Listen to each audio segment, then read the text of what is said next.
सफलता का मूल मंत्र छिपा है श्री कृष्ण के इन उपदेशों में। आइए जानते हैं। गुस्से पर काबू।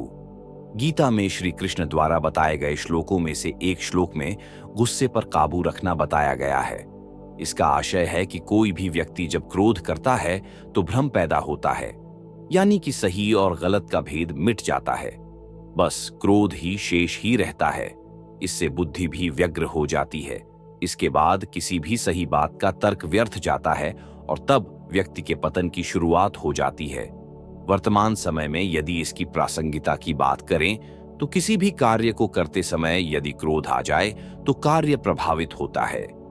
कई बार तो यहां तक देखा गया है कि लोग क्रोध में आकर अपनी नौकरी, रिश्ते या फिर जिंदगी तक को दांव पर लगा देते हैं। वह अपने क्रोध के दुष्परिणामों के बारे में कभी भी विचार नहीं करते। इसलिए जरूरी है कि जब क्रोध आए तो कुछ क्षण रुककर उससे होने वाले परिणामों के बारे में एक बार जरूर विचार कर लें। इसके बाद ही कोई भी कदम उठाएं। देखने का नजरिया। श्री कृष्ण कहते हैं, व्यक्ति को ज्ञान और कर्म दोनों को ही एक समान रूप में देखना चाहिए, यानी कि एक ही नजरिया रखना चाहिए।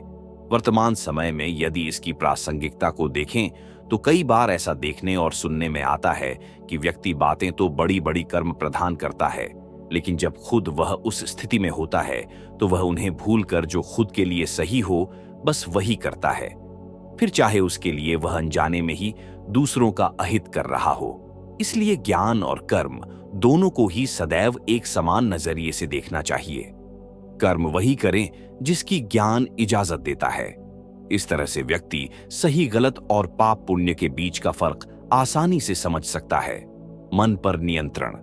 श्रीमद् भगवत गीता के एक श्लोक में योगेश्वर कृष्ण ने बताया है कि व्यक्ति का अपने मन पर नियंत्रण जरूर होना चाहिए।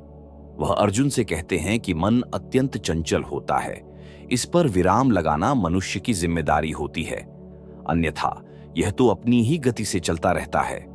वर्तमान समय में मन पर नियंत्रण रखने से आशय है कि कई बार हमें पता होता है कि जो कुछ हम कर रहे हैं या फिर करने जा रहे हैं उससे किसी का अहित हो सकता है, या फिर हो सकता है कि खुद के लिए भविष्य में यह नुकसानदायक हो, लेकिन वर्तमान में कुछ पलों के लिए वह सुखद है।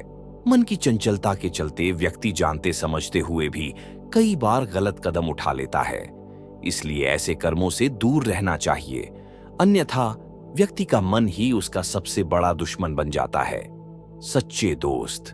श्रीमद् भगवत गीता ने श्री कृष्ण ने सच्चे दोस्त के बारे में बताया है कि सच्चा मित्र वही होता है जो आपका बुरे वक्त में साथ दे, यानी कि दुख और परेशानी में हर वक्त आपके साथ खड़े हों। ऐसा न हो कि वह समस्याएं आते ही वह आपसे दूर हो जाएं। यदि आपका मित्र ऐसा न करे तो तुरंत ही उसका परित्याग कर देना चाहिए, अन्यथा ऐसे लोग आपके मित्र बनकर मित्रों की संख्या में तो इजाफा कर देंगे, लेकिन जरूरत पड़ने पर कोई आपके साथ नहीं होगा। वर्तमान समय में इसकी प्रासंगिकता कुछ इस तरह है कि वक्त जब सही हो तो तमाम दोस्त मिल जाते हैं मौज मस्ती करने के लिए, लेकिन वक्त खराब हो तो सभी साथ छोड़ देते हैं। बहुत कम होते हैं जो आपका साथ देते हैं, तो जो बुरे वक्त में साथ दे वही सच्चा मित्र है। अनुभवों से सीख लें। श्री कृष्ण ने गीता में अर्जुन से कहा कि व्यक्ति को अपने गुरु के अलावा अपने अनुभवों से भी सीख लेनी चाहिए, अन्यथा कई बार व्यक्ति परेशानी में पड़ सकता है। वर्तमान समय में इसकी प्रासंगिकता कुछ इस तरह है कि लोग बड़े बुजुर्गों की राय को अक्सर ही अवॉइड कर देते हैं, जबकि ऐसा नहीं करना चाहिए। उनके अनुभवों से सीख लेकर आगे बढ़ना चाहिए ताकि लक्ष्यों तक सुगमता से पहुंचा जा सके।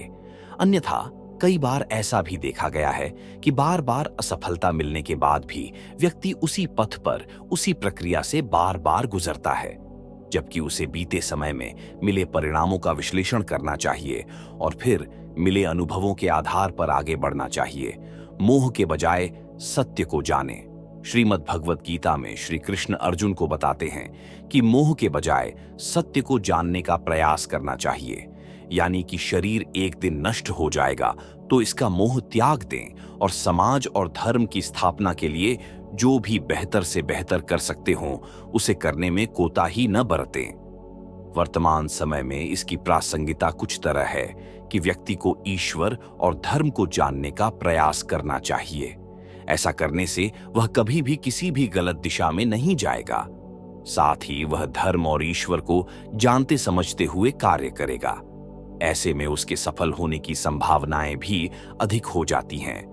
अगर आपको यह वीडियो अच्छी लगी हो तो चैनल को सब्सक्राइब करके कमेंट में जय श्री कृष्णा अवश्य लिखें।